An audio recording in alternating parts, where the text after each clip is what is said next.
Here's what your music score's pedal marking actually sounds like.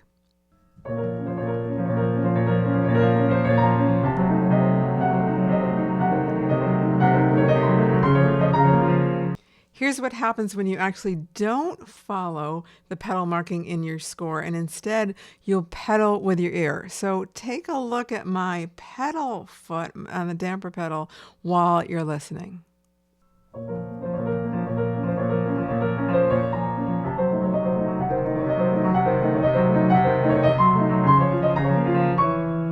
Could you hear a difference? To me, it was black and white, night and day, because the music score gives you one shade of pedaling. It tells you when to press down, when to hold, when to lift up. There's at least 50 shades of the damper pedal. So when I was pedaling the opening of the Chopin Second Sonata, and I was pedaling with my ear when the camera was in my foot, there were so many shades. I was about half pedaling.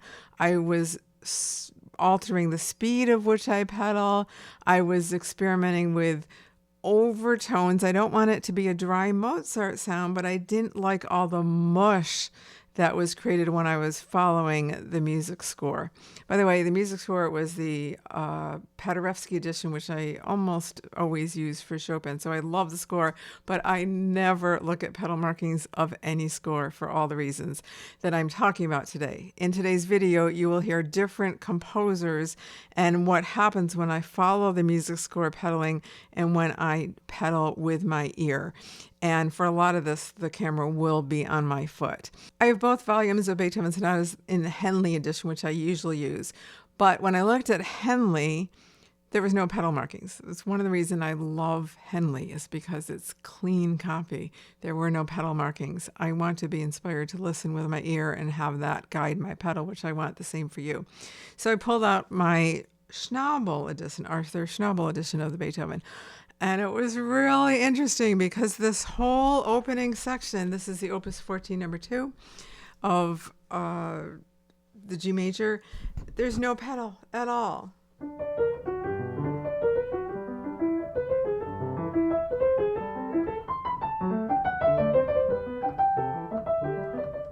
Still no pedal.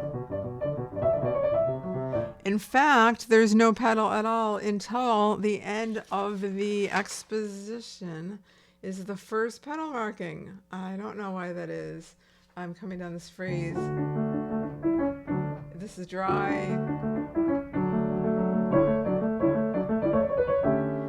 So that was the whole thing. Now I'm going to put the camera on my foot and you're going to listen with your ear, which is I am going to allow my ear to guide me in the pedaling.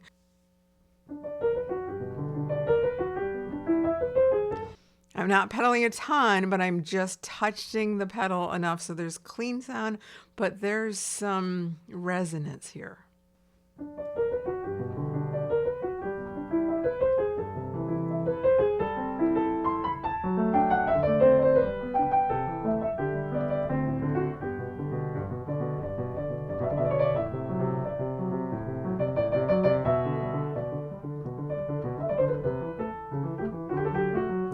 And it's drier there. But so you saw that I wasn't fully pedaling, but I didn't like it at all when I was following the score, and I wasn't pedaling at all.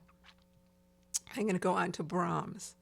I'm going to put the pedal camera back on my foot, and this time I'm going to follow exactly what the music score says. And I will tell you, Brahms, almost more than any other composer, it is so easy to get so muddy. His harmonies are so dense and so rich that you have to be so careful to not over pedal and come up with mush or something that just doesn't create the harmony changes that he writes so beautifully in the music. So watch my foot and listen. This is what I'm doing when I'm following the music score. Brahms A major intermezzo, Opus 118, number 2.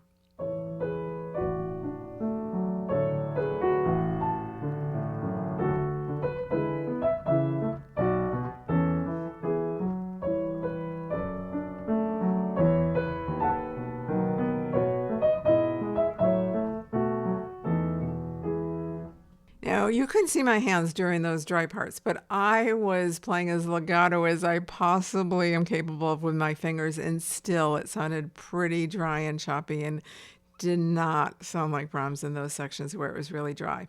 So now I'm going to go back and play that opening. Camera's on my foot, and this is with pedaling with my ear, and see if you can hear the difference.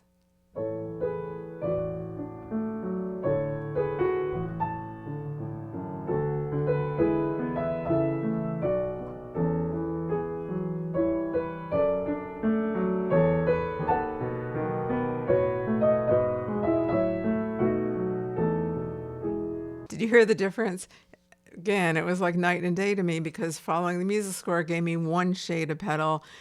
Listening with my ear, when I was able to slow the rate of which I'm pedaling, making the pedal changes, I had more clarity. It just sounded more like Brahms.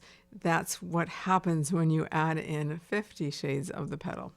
So now I'm going to jump ahead just a little bit in the intermezzo, and I'm going to play a section with following the music score. Take a listen.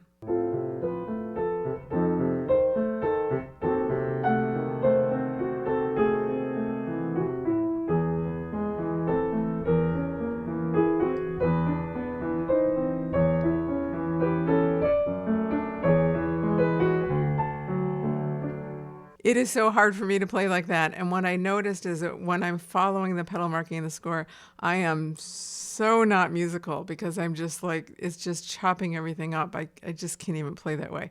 So now I'm going to play with pedaling with my ear. And this time it will sound as if how I would really play it.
I couldn't help but go on. I just love this piece, but I also wanted you to listen to and watch my pedal foot as I was pedaling, as I did a lot of slow pedal. I wouldn't always do that in Brahms, but in this section that really worked. I can't wait for you to start pedaling with your ear. And if you'd like to explore more of the 50 Shades of a Damper pedal, join me for a live workshop. Should call it a play shop, because you're going to be at your piano experimenting. I'm going to describe some things of how to listen, and then you're going to experiment in live time at your piano. Don't worry, you'll be on mute. No one will hear you, but it's a great way to learn the 50 shades of the damper pedal, so you can stop guessing when and how often and how much frequency and the speed and when to flutter pedal and so forth. Stop guessing, but you'll actually create a listening system to know how to pedal stylistically.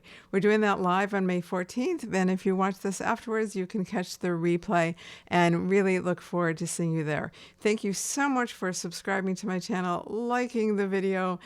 I'll see you in the next video, where you can learn more about the 50 Shades of the Damper pedal.